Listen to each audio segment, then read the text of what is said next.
Hi, everyone. Welcome. I'm Emily Zayden, the director of the Craft in America Center here in Los Angeles. Thank you so much for this talk today and for creating this incredible exhibition that is so rich with content in terms of ideas and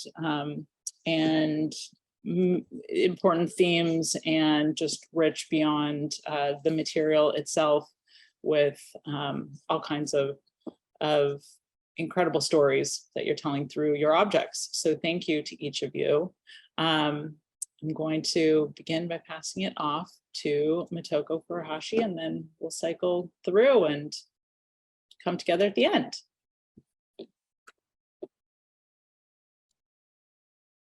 Awesome. Emily, thank you so much for the introductions, and thank you for everything and giving us the opportunity to have in this amazing show. And thank you everyone for joining for our artist talk today. Let me start from myself, Motoko. Hi, my name is Motoko. I work with the objects inspired by the site-specific area. Oftentimes I look at the streets and it makes me wonder about what's happening on the area and what does that means, and then try to understanding for the that specific locations. So here we are at the location services. And then our location services are really inspired by many different aspects of the site spaces, origin, society, histories, and then cultures by locations. So all of us, Demi, Kerry, and myself, having a different approach. And then mine looks like this. So this is one of the images close up. And I'm really interested about for the specific site, and particularly on the street, and both in the physical and in the indirect ways.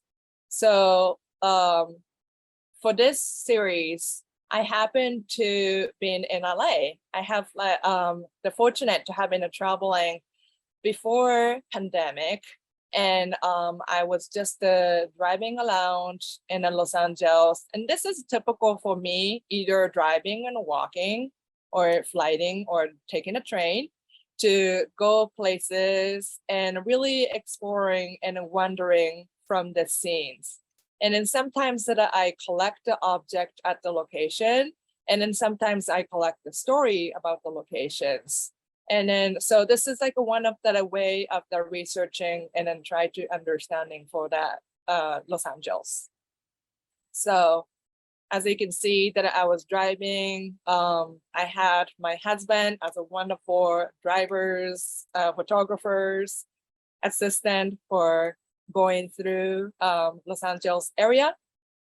And one of also my obsession is looking at the maps. So I went to the Los Angeles Public Library, and they have this amazing collections of maps. So just like other area of, the globally, the location have a histories. So I went back on the map and then looking at for before the LA city was established. And then looking at for locations of where it was and then how's that look back to, I guess that the oldest one that I have is at 1800. And then here you can see for the cities that slowly started to develop. And this is from the bank. They have bank locations and then how they go for a transit. And then Los Angeles is known for the city of the automobile. When they developed, there was a lot to do with the fundraising for, a large car industries. So that's how the city developed. And then compared to, how large is a city, the transit system is very tiny. It's because of then they want to develop the city for the automobiles. And here is the map that we know for our current map of the downtown LA.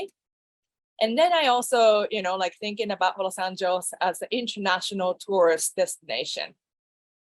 So this map shows for like many places to visit as the international perspective, particularly from Japan. So I'll be like a tour guide today for the Los Angeles area of the larger, like a pretty common, one of the major places to visit in LA area. Disneyland is one of the place to think, I guess, also from Japan. We have a lots of cartoon cultures for the pop culture. So this is like one of the place to go and visit. And since the 1955, the Disneyland become for like one of the major theme park globally. So all those series of my work is started from the visiting on the locations. And then I go physically put in a tape on the street and then collecting for like what's on the ground. This is a way of thinking about for like locations itself, and then also thinking about for like what's underneath of the stories to tell, as almost like a metaphors. And here is like another tourist location, fashion district. And this is when everything closed in the morning. And then this is me taping. And this place is like really known for the fashion scenes. So lots of like fashion designers coming here to buying the costumes and fabric, textiles, buttons and everything, but also known for like, imports of the cheap the fashion stuff in downtown LA.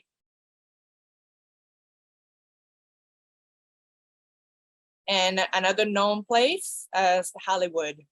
And then Hollywood become for like a capital of the film industries, and then known for the celebrities, but also, of course, that it has having histories. So even with the big Hollywood scenes, and then lots of tourists or photographing on the landmarks of those movie, like celebrities' names. It is just the A street. So when you're peeling up for the tape, it becomes for this. So to me, there's a lot of things beyond what's on the street, but it's like sometimes today it just looks like it's any other places. So I'm also interested about that as well. Okay, La Blair. I don't know that if anyone knows this place, but this is also another location to go to when you visited Los Angeles area. It's a tar pit. This place is been known for the tars, and since the Ice Age, there was lots of tars. So because of that, it become for like one of the archaeological sites, and you can still see lots of like digging and dinosaur bones discovered from this area. And then a tart is still been happening on the street. It's coming out from the street. So that's my tape rolls from the tar pit. And next to the tar pit, there is one of the like known museum, LACMA. It's there. And then this is the front view of LACMA, and then Chris Burton's the Urban Light sculpture. This is to showing for like what's the street lights like in the back to the 20th and 30th. So in nostalgic idea of the Chris Burton's like, I was also thinking about for, like, well, this history is also been, there. So when I'm taking for the tapes off, and that become for like making me thinking about the nostalgicness.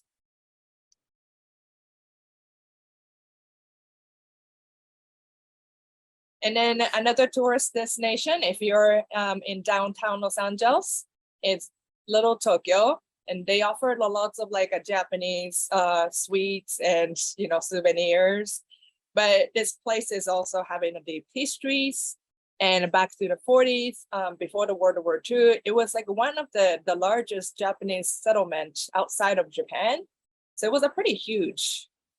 And then there was a World War II happens, and then a lot of people, pretty much everyone, was taken to the internment camps.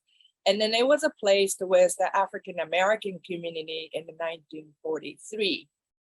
And then now it's back to the Japan community, and it has a lots of Japanese sweets and souvenirs to offers. So once again, it's just like in a regular typical street, but they have a lots of stories to tell. One of the like a very significant place again is the Oliveira Street, and this is like the Mexican community was settled there, but even before that, it was the winery. And then the street was started to be slowly developed, and then it was named after the first judge, Austin Oliveira. And there's lots of history. And now then it's having for the very cute restaurants and souvenirs and the music on the streets. So this is like one of the really fun place to hang out.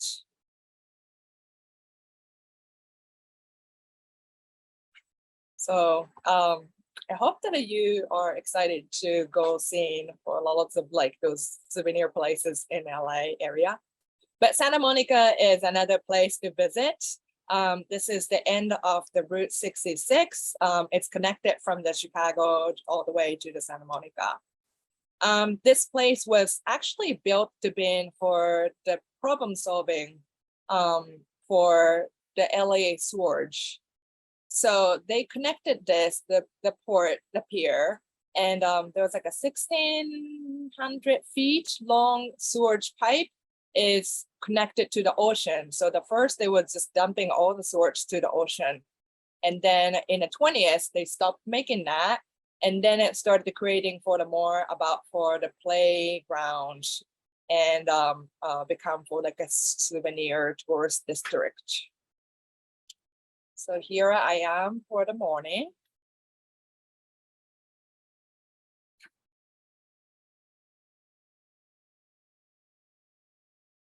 Another place besides the New York City and in Chicago, I think it's because of Chicago is connected for the 66, and the LA Broadway become for like a big cinema district. And then this area in the downtown, it is still seeing a lots of buildings, and you can see a lots of cool tiles, and then the interior spaces is still be available. So if you ever visit it, I highly recommend.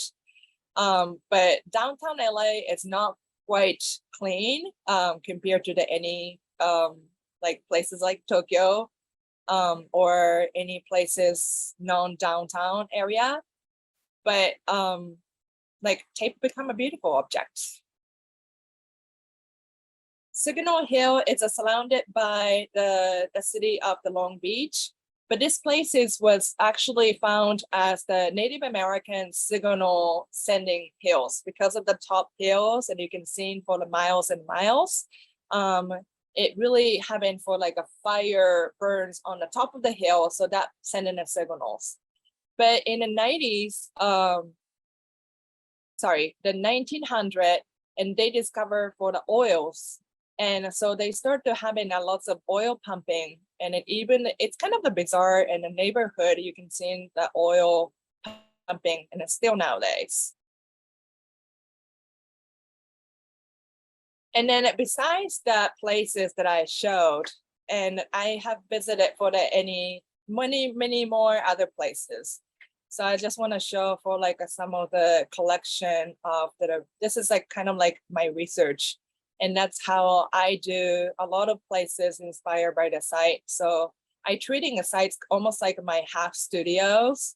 And then a lot of things are done on the street. So this happens to be in all the LA locations, but I also do this to collect like kind of like a souvenir taken away from the globally.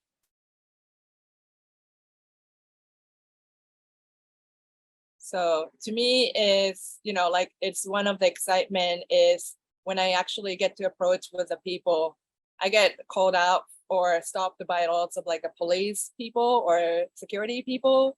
And then they're not necessarily the angry approach, it's just the wandering approach. And then some people tell me for the more of the insight, like, oh, this place is more interesting than this one.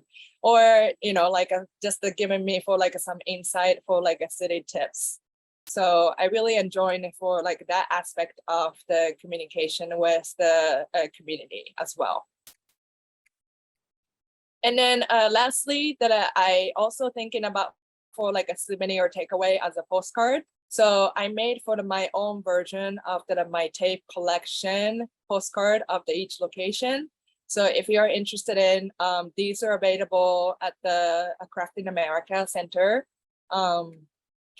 Or you can just message me, then maybe I can send you a postcard. So thank you very much. And next I'm gonna pass to Kerianne quick. Thank you, Motoko. That was fantastic. Just a quick question about, before we move on, just to interject with the design of your settings, the backings. Could you describe that just briefly? Oh, wait, the backing of the brooch? Yeah. What do you, it's Just for people, can you describe what your design is for those, what they're made of, and is there a concept sure. in there? Sure, yeah, then the tape is tape that you're seeing for the what you are, yeah, just so. And then I was making for the frames out of the brass and then a powder coat it. And I choose the colors of the powder coat that it's mostly seen on the street. Like it's something that I really, like a triggered, like making sense as the location. Okay, great. Yes, Yeah. thank you. Just wanted to call attention to that. And we'll come back. Are they anodized? Powder coat. Powder coated, you said. Okay, great. Thank you. Okay, we'll move on to Carrie, and then we'll circle back for all the questions at the end. Thank you so much.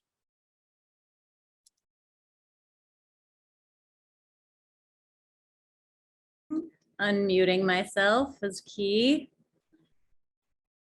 Okay. Hi, everybody. Thanks for coming. Thanks to Crafting America. We're just overjoyed that the show actually happened. So thank you to Emily and the whole team at Crafting America for helping us realize this important exhibition. My name is Kerianne Quick. My pronouns are they or she, and I'm currently a guest on unceded territory of the Kumeyaay, who continue to live and work on this land despite violent legacies of colonialism. As well as being a contemporary jewelry craftsperson, I am the co-editor of Craft Desert, a zine journal that explores craft practices in the Southwest. I'm the co-founder of Secret Identity Projects, a jewelry curatorial collaboration with my BFF, Just Holbert, and I'm associate professor of jewelry and metalwork at San Diego State University. I'm also a fourth generation Los Angelino, and despite that, I learned some things from Motoko's presentation, and it's so fun to see a city that I really care about through someone else's eyes. My family came from the various places, the Midwest, the East, and abroad at various points, bringing with them the detritus of their former lives. And that is how often how I think about place via the objects that occupy it and the hidden stories that they can call to mind. So I'm here today to talk about how I came to this body of work and how we construct and embed value into the things that we keep, and how carrying something is the ultimate expression of that value. So this is a piece that's actually not in the Crafting America show. It's in Rhode Island right now at an exhibition at the Bristol Museum. But I felt like opening with a piece called The Burden of Objects kind of is a little bit of foreshadowing for you all. So I want to start by talking a bit about what influenced the work. In 2012, while I was working for Huisbacher in Amsterdam, I visited the Tassen Museum, which it was Heiss's 70th birthday, and we were having a party, and the Tassen Museum was organizing it. And it's a handbag museum, and it's not normally the kind of museum that like I didn't like rush right there the minute I got to Amsterdam. You know, I probably would not have gone at it if it hadn't been for this birthday party. But it was fascinating, and I highly recommend that you go there if you're in Amsterdam. At the time, I didn't really think very much about it. I just sort of noticed that there were a lot of similarities between these containers that we carry around with us and jewelry and how jewelry works.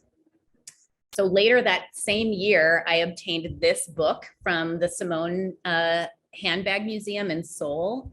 And I haven't been to this museum yet, but when they opened in 2012, they produced a beautiful and comprehensive book about their collection, which is sort of a must in thinking about the history of the form of the handbag as a form and its many functions and histories. So like jewelry, bags are worn and work to communicate our practical concerns, our aesthetic taste, our status, our values. And in many cases, both high-end and knockoff bags incorporate the material and or the form language of jewelry to manipulate our perception of value, both the value of the bag, but also the status of the wearer, of the person who carries it, and also what's carried inside of it. And so just since 2012, for about 10 years, I just started taking note of what people carried and taking sneaky photos of people kind of, and just noticing what they carried and whether or not it was like being jewelry. So my work for that time frame has also been preoccupied with migration issues and migration stories. And so for about 10 years, I've been thinking about what we carry on or near our bodies, when it's meaningful and how. So there are different stakes and different values placed on what we carry day to day versus when we travel great distances. So I was listening to the radio one night in 2014, and this was sort of the height of the Northern Triangle refugee crisis, when a great number of unoccupied minors were crossing, trying to seek asylum. And in a speech on the radio, then President Obama, it was just a little clip on NPR, he sort of painted a picture of a child crossing with their worldly possessions, including a stuffed animal in a backpack.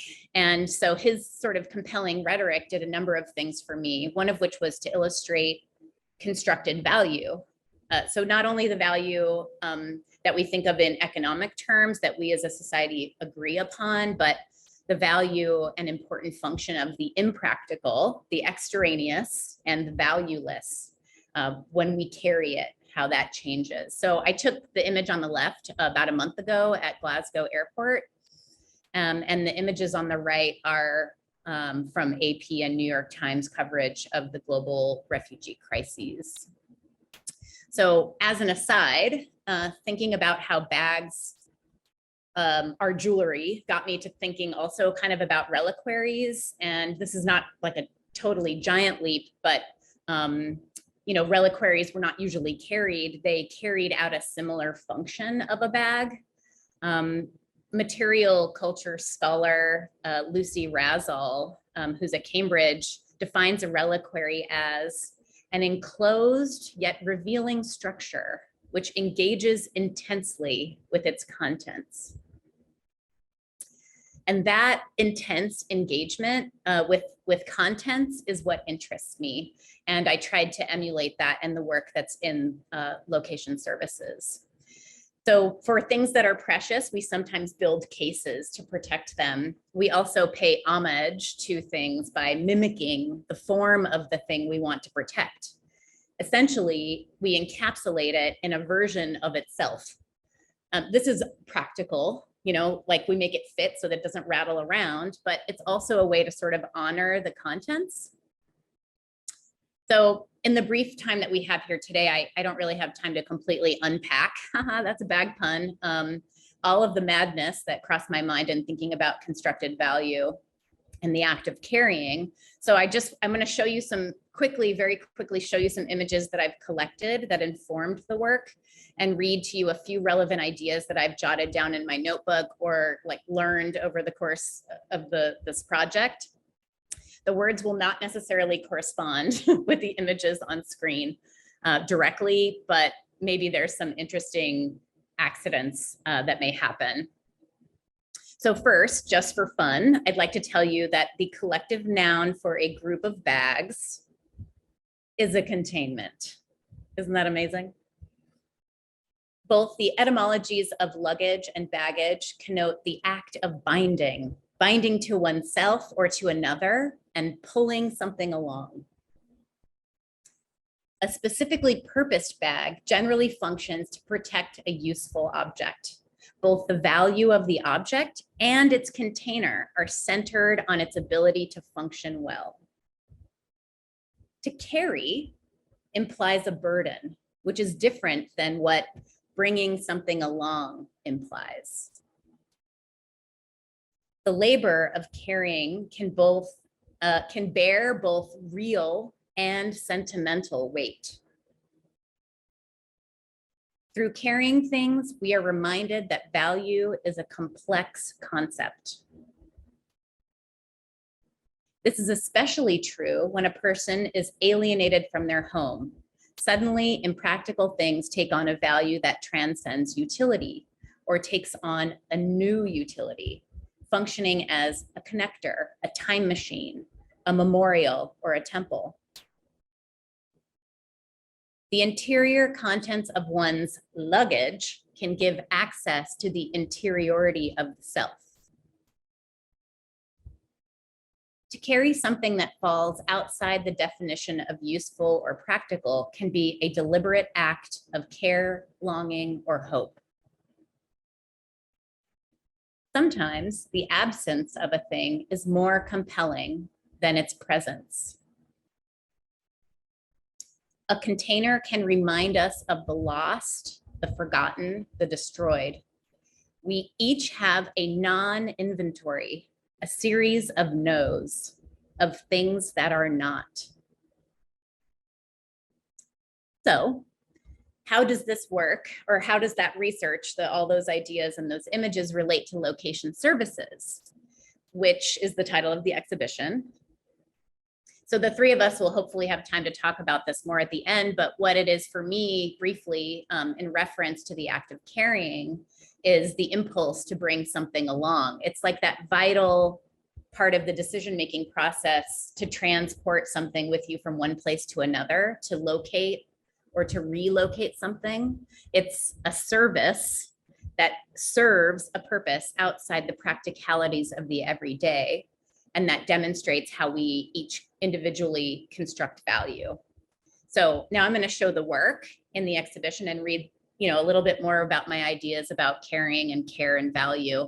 And I won't address the work directly, but I will address my process, and I'd be happy to answer any specific questions that you have. To carry is to bear the burden of human relationships, of attachments, and of memories.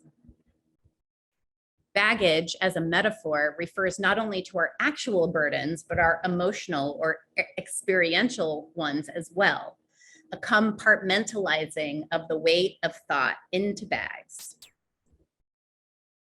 The things we carry become containers for parts of our emotional lives. They contain our most intense feelings and memories, as if they are an overflow for the feelings that are too big or too complex to hold within. An essential relationship with the body, that is what all containers we use to transport things have in common. Both a private space and a public statement, they carry what is needed or wanted, safeguarding what we value while expressing information about that value.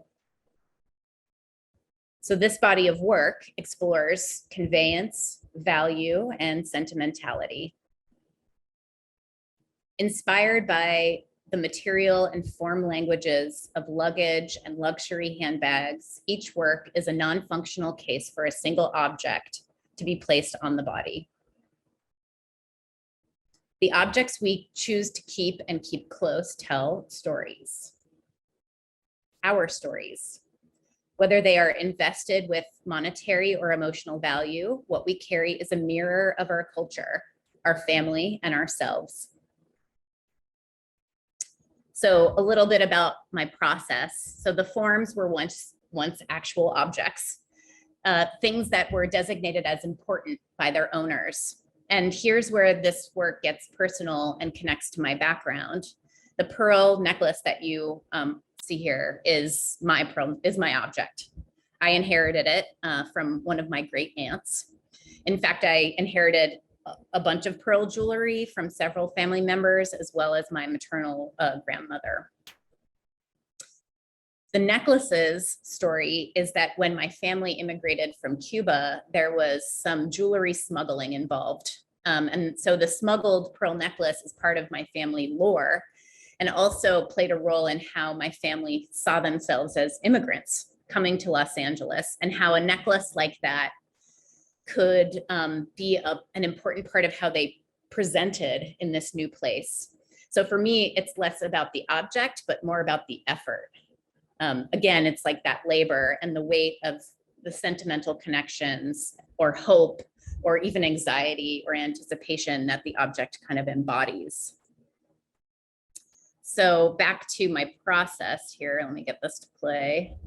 So I made digital scans or models of the objects, and then I made wood replicas of the objects using a CNC router. So you can see the router, this is a time lapse, it doesn't work this fast, but you can see the router here cutting out the wood. So this wooden block would then become the mold or the buck for the leather work.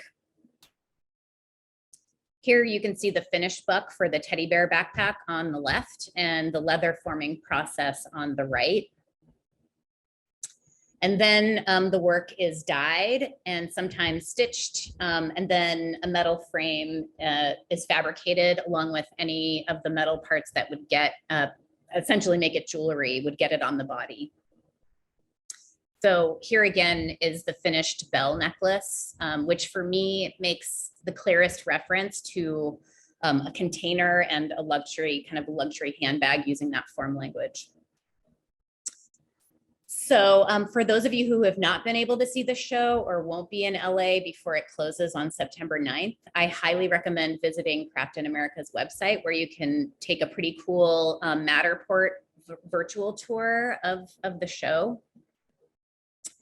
Here's my work in the exhibition. The work is suspended to give the viewer access to all sides of the pieces.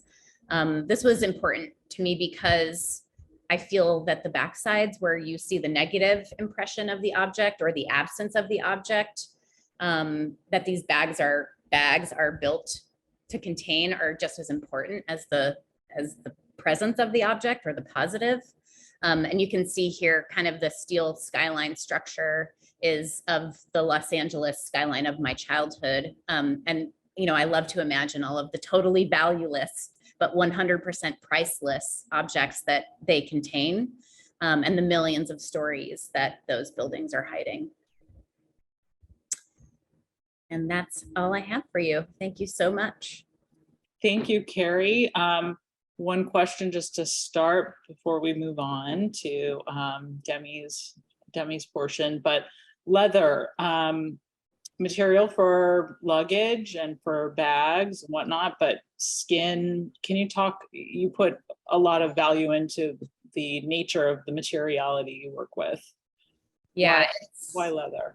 It's definitely a direct reference to the reference of luggage, it's like the material that we use to carry things. It's the material that we've used to carry things for millennia. So it made sense in that way, and in a material specificity way of thinking.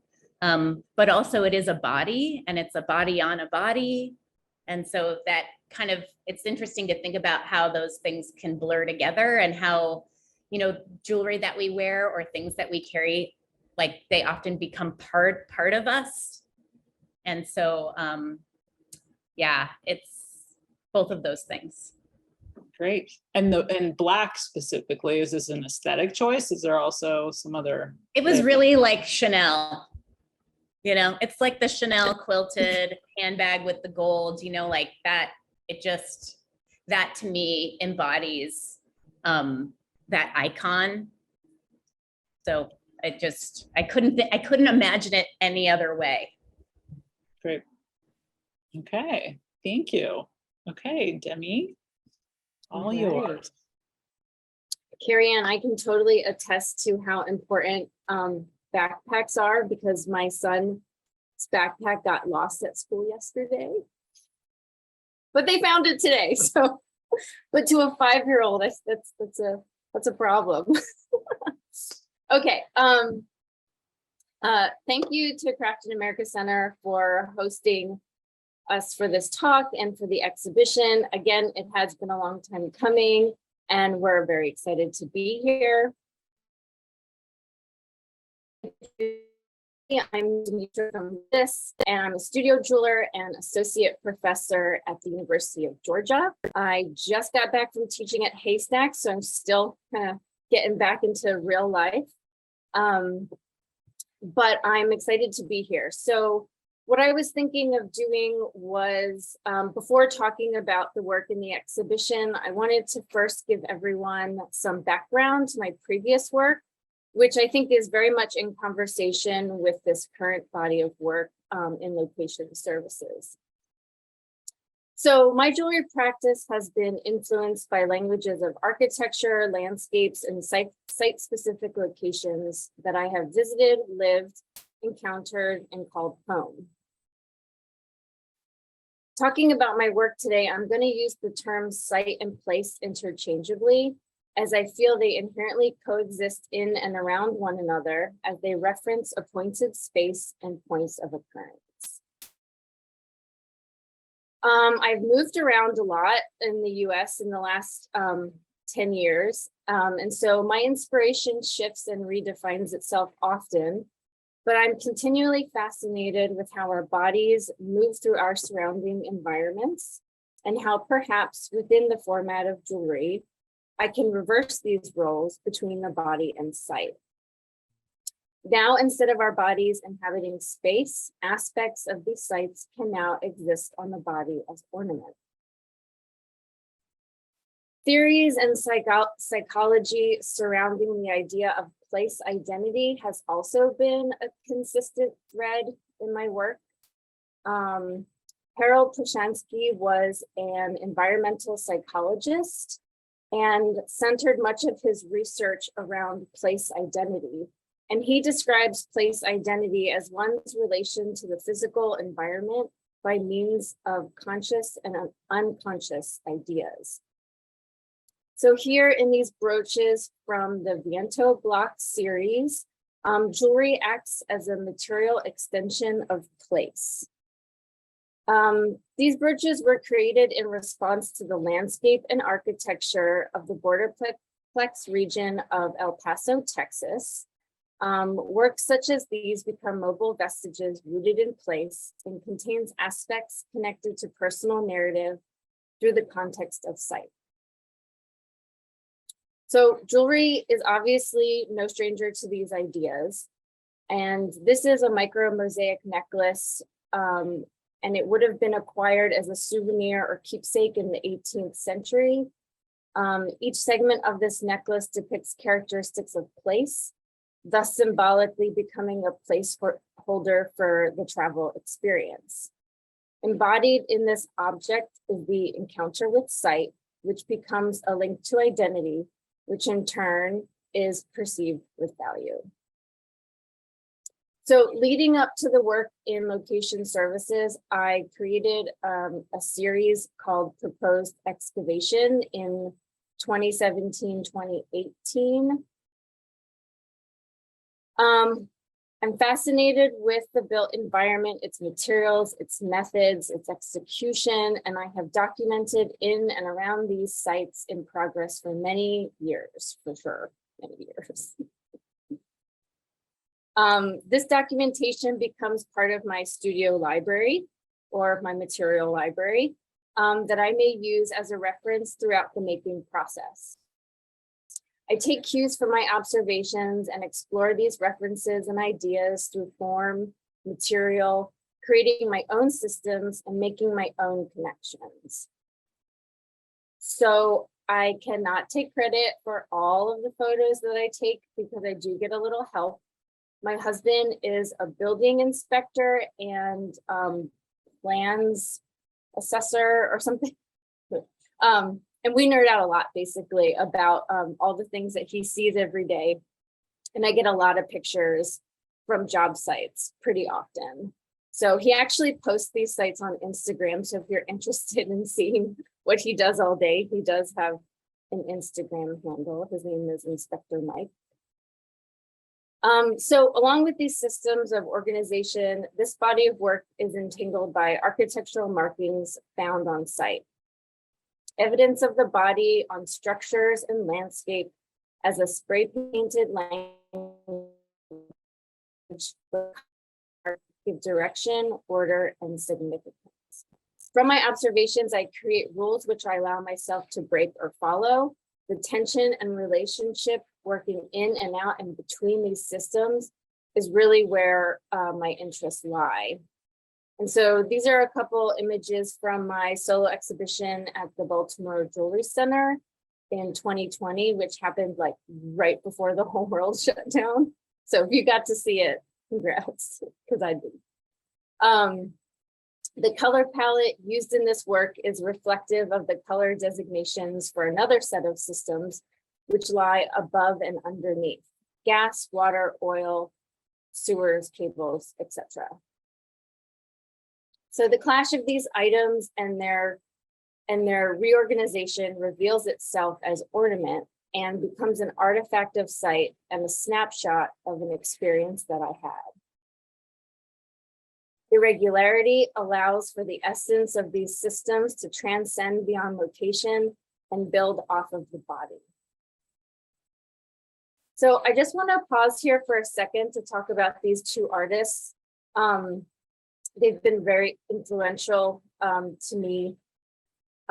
So the painter Julie Moretu is influential to my work in regards of approaches on layering and fragmentation, but also the way that she embraces an intuitive way of making and responding to materials and space. And the sculptor Russell Maltz work has always interested me and has influenced the way that I approach presenting my work in the white space and my usage of common building materials. So the precursor to the work in location services spurred from a talk that Carrie, Motoko, and I gave at the College Arts Association conference in 2018. Our talk was entitled Crafted Insights, Perspectives on Inspiration, Location, and History, and is very akin to the themes in the exhibition right now. So this body of work titled The In-Between and Over is an extension from that talk and the work created prior from the proposed excavation series. So this is sort of a close-up shot of where some of my work is in the gallery. This work isolates aspects of positive and negative space found in architectures. These observations have led me to creating an index of, I guess you would say, stock materials. I render vector graphics, which are in response to the photographic research that I have. And then these vectors are then water jet cut so that I have high quantities of materials that are extremely precise that I can work with. The water jet cutting is typically used in industry, and it cuts metal by forcing abrasive material onto like whatever your material is, like either sheet metal in my case, at extremely high pressure. And so this is one of the other themes in my work, is kind of using these industrial processes in tandem with, traditional like jewelry work. So with all this material now at my disposal, here I am again physically observing and manipulating systems and order, and at the same time allowing myself to interrupt those patterns to create new systems. So I'm taking all this information from this space that's sort of monumental in scope by the built environment and architecture and things like that. And my purposes for that is to kind of dramatically shift the scale into this intimate space, asking the viewer to look closely in, out, and between. The scale shift also presents these materials in formal languages as precious. Within the chaos, one tries to make sense of the movement created by directional changes within the work. The movement within this work becomes distinctly decorative in nature as ornament revealed. Color here becomes more of a resting point for the viewer, which is in contrast to the previous work and proposed excavation, which is more decorative and aesthetic. When I'm working, I'm constantly observing my fabrication and construction with the body in mind. The body is always considered. So when I'm in the studio, I'm kind of like putting things on my body that are perhaps just in progress, because I'm always considering that as part of my process. The relationship to the body is essential. The work builds and extends off the body. And, I think the work is also quite demanding. So it's a collaboration of sorts. I'm asking the viewer to perhaps reinvent their world to accommodate this work. This is a shot of the work before I put color onto the pieces. Here you can kind of see, you can hone in on these intersections that's happening.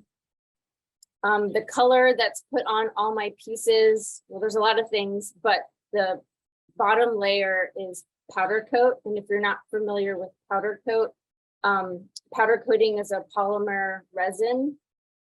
And it uses the application of a spray gun, which applies an electrostatic charge to the powder particles. And then those particles are attracted to the grounded part, which is the piece of jewelry.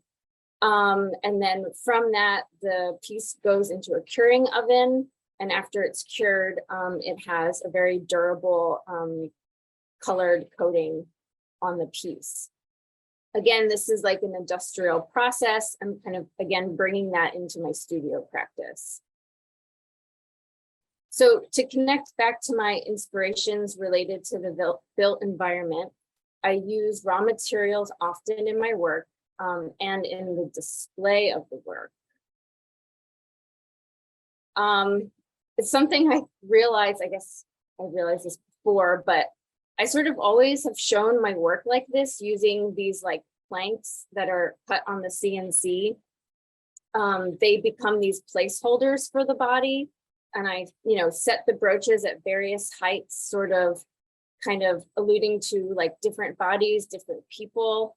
Again, like the presence of the body is so, so important. To end, this is an image from my website. And this is all the work that's in the exhibition, taken at all different angles. And I think my favorite part of this work is that from every vantage point, these pieces look totally different. And I think that this image from my website is a really great one to depict all of that, because these all look a little bit different. So thanks very much. And questions, I guess. Thank you, Demi. Fantastic. Question, and then we'll all join together. The palette for this group of objects. Can you just briefly describe? Yeah, I kind of went a little bit differently from the previous work, and I kind of wanted to get that kind of dirt-ish kind of aesthetic from the street, but also like try to make it like appealing. And neon orange is always something I kind of think about when I think about construction and buildings in process. And so kind of putting all of those things together was important. Great. Okay, well, thanks everybody. There's so much that we should at least try to touch on briefly with our short amount of time, but I just wanted to, we talked about how this exhibition came about because you all gave a session at CAA in 2018, and we met there and talked about how the ideas that you each presented seem so conducive to an exhibition. So here we are. One, I wanted to see if you could all kind of just briefly explain how you came in contact with these ideas that you all shared in common. And then I'm curious about how your work shifted over this 3.5-year period from the ideas you had presented at that time, and certainly living through these experiences, if that shifted your work in any ways. Yeah, whoever wants to begin. Well, Motoko and I went to grad school together. So we've been in contact with each other's ideas for a long time, and we were the same year as each other. So we spent 3 years together and watched each other kind of develop some of these ideas. And I think they naturally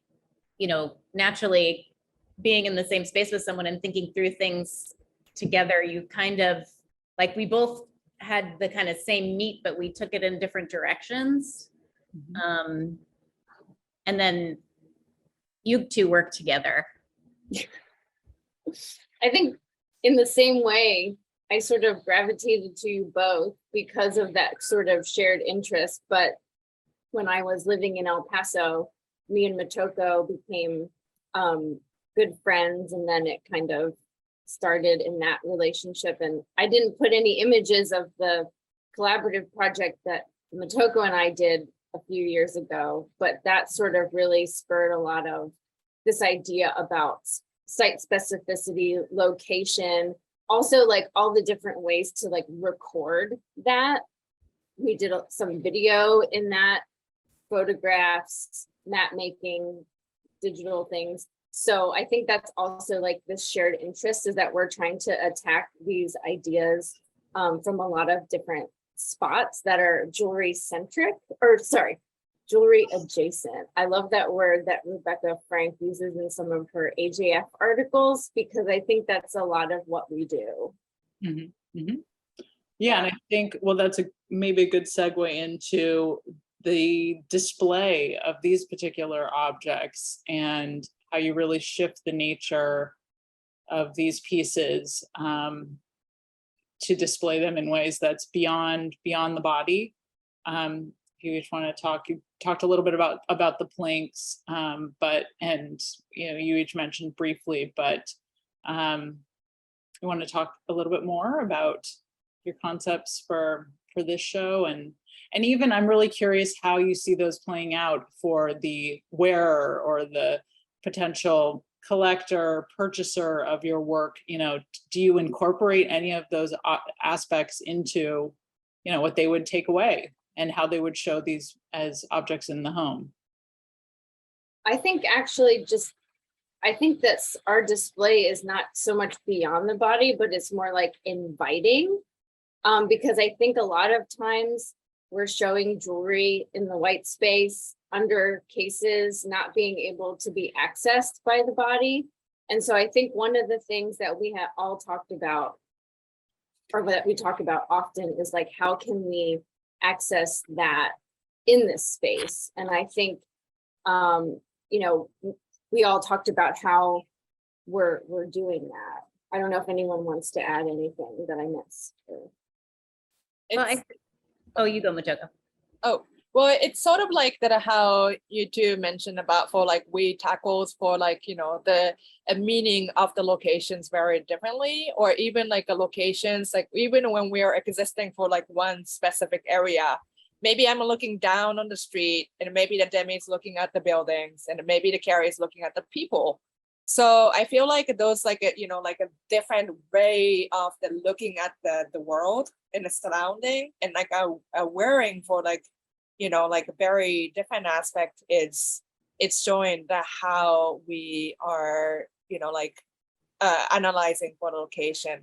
And then when we are thinking about for like then going to another location, the body is typically the one to moving for like one place to another, or maybe it's coming from like a vehicle, or maybe just like for those like, passage that it's have to be in for like the, like something on the vehicle. And then that's where I feel like that location services do to carry for like one place to another. Yeah, it also makes me, well, I think there's a clear relationship between the urban environment, like the even a caricature of the urban environment and the way that we've decided to display the work. And I think, initially we decided we were coming up with the title and trying to figure out how we could have a title that sort of embodied these three different approaches coming together. And we were thinking about maps, and you turn on location services on your phone and the phone finds you in relationship to the map. And so that was one way that pulled that approach in. But also Los Angeles, like location services is like a industry term. And the signs that we made, the kind of guerrilla signage that we put up on 3rd Street is a wayfinding system that's really specific to places where filming takes place. So like we're nodding to this specific city. But yeah, I mean, I think like you can see it in all three displays. Demi's plank is very much like the language of construction or deconstruction of parts that are built. And Motoko's end up being like the glass skyscraper, these stacks of pedestals or these stacks of vitrines that reference modernist architecture. And then mine's clearly a skyline, so we're kind of pulling those things together. And I think to your point, Carrie, is that all of these things are in conversation. So in some ways, the work all needs each other to sort of like have that more holistic vantage point too, which you were talking about. Yeah, totally. Yeah, well, you each suss out and take a lot of common themes, but in such different directions, but there's such a unity too. So we have a question from Shane Prada about wayfinding systems, and if the show were to travel, how you would dialogue with future locations. Okay, well, thinking about Baltimore in particular, like my experience in Baltimore, what I noticed, and it's not really a wayfinding system, but it's more like a visual language that's present in the urban space, are the "We Buy Houses" signs. I mean, those kind of happen everywhere, but in Baltimore in particular, I was there kind of in October, and they had these "We Buy Houses," but the houses were replaced with other stuff. It was like, we buy haunted dolls and we buy ponies, so like kind of maybe adapting some visual language like that maybe isn't so much wayfinding, but is specific to a place. Yeah. And I think it's in general, like, our philosophies of the looking at places happening for like, not just for LA, but it's also globally, like wherever that we go. And I think it's like, back to Emily's question a little bit about the collector's idea, like in general, like I really enjoy for like jewelry as the vehicle for like a connection for like your object becomes somewhere else. And that become for like the, like another locations to be seen. So yeah, like that kind of like aspect of the souvenirs and takeaways, and then that become for another story to tell for the new locations. Kind of like you move, like move into the new city, and then you're finding for like a new attractions, and then like you as a aware, it's become for the person to give in for like more activities to the object, both like you interact with the object, but also the object interacted with the new environment. And I really enjoyed that aspect of our works. Yeah, definitely. Yeah, well, and in terms of this idea of the souvenir that you're each dealing with in different ways, and taking a piece of a place with you, fundamentally, and carrying that with you, how maybe it didn't have any impact, but you know, being isolated and not traveling for that stretch of time, at least originally when we were developing this show, did that shift, you know, your understanding or interest in any way, in terms of, you know, you were in one place for a long time? It didn't for me, actually. I mean, this work has been coming for way longer than the pandemic. So I don't think that the isolation really changed what I made, but maybe it changed a little bit the way that I thought about what carrying means, like what it means to be able to carry something as a privilege. Yeah, me too. I feel like it's more like a psychological way of, yeah, like I can't interact with the people. Like, you know, it used to be like easy to talk to, like, you know, constructors or work workers. And then like whole thing shut down. So like there was nobody to approach to. And even like thinking about for the picking on the street, like, you know, it was dirty before, but it feels like it's extremely dirty now. So like that psychological level of the interaction changed a little bit, but no one can stop that action of doing that. So I'm still doing for like that dirty works, but yeah. I thought you might say that streets were much cleaner, for at least for a stretch. Not that you were, you know, necessarily collecting detritus then, and I don't know, Demi, as far as, you know, shift in construction materials and that whole crisis. I mean, the only thing that I can really think about is that when we were kind of deciding whether the show was going to go on or not, because of all of everything that was going on, we really had to kind of step back a little bit from the idea, just to kind of look at what was happening. Like, is this like, what does all of this mean now that so many things have like sort of changed in the world in general? I don't necessarily know that that changed like what the work was already planning to be, but we definitely had more time to sort of think about it, and, you know, like sit with the work. I mean, who has time to sit with the work for, you know, 2 years before you actually get to show it? Like I've never done that. So I mean that experience was very different, you know. And in a very deep and focused way, without distractions of life before. Well, I mean, to be honest, I couldn't really do anything during the pandemic. I was so like stressed out. So it took me a while to get back into the studio. So I don't have that like romantic like, oh, the pandemic happened and I had all this time to work. Like, I wish that was what happened to me. But I had to really kind of take a minute to be able to get in the studio again. It really, yeah, that happened. That makes sense. Yep. I think everyone had very different experiences. All facing. Yeah. Well, we're a couple minutes over, but I want to thank you all again for this.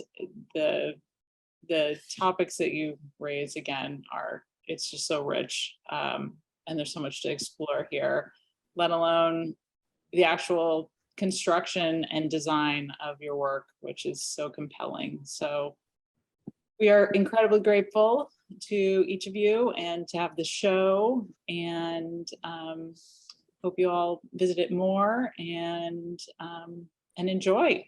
So thank you. And thanks everyone for attending.